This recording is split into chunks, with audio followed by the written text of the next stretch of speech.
ঘুরতে যাওয়া নিয়মাবলী করেছিলাম, এখন একটা দীঘায় যাওয়ার নিয়মাবলী দিয়েছি, কারণ সবাই এখন দীঘায় ঘুরতে যাচ্ছে।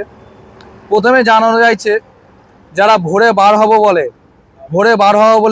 দুপুরে বার হলে চলবে না। গাড়ির ভিতরে সবাই অল্টারনেট করে বসতে হবে। এই গরমে এসি বন্ধ করা যাবে না। যার সিগারেট খাওয়ার ইচ্ছে হবে গাড়ি যখন দাঁড়াবে তখন খেতে হবে। সবাই সবার টাওয়াল নিয়ে যাবে, কারণ হোটেলে টাওয়াল নিয়ে ঝগড়া করলে চলবে না। দীঘায় ভোরে কারো সূর্য দেখার ইচ্ছা থাকলে একা একাই দেখে আসবে, ঘুম থেকে কাউকে জোর করে তোলা যাবে না।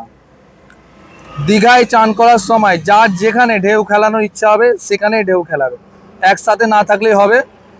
হোটেলে ঠিক সময়ে পৌঁছে গেলেই হবে।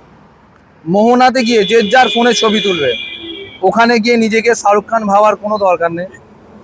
দীঘায় কেউ যদি ভূত ফুত দেখতে পাও একা একা দেখে শুয়ে পড়বে, লোককে জ্বালানোর কোনো দরকার নেই। ঘুরে আসার সময় কোলাঘাটে নামা আবশ্যিক, নইলে সমাজকে আপনারা মুখ দেখাতে পারবেন না।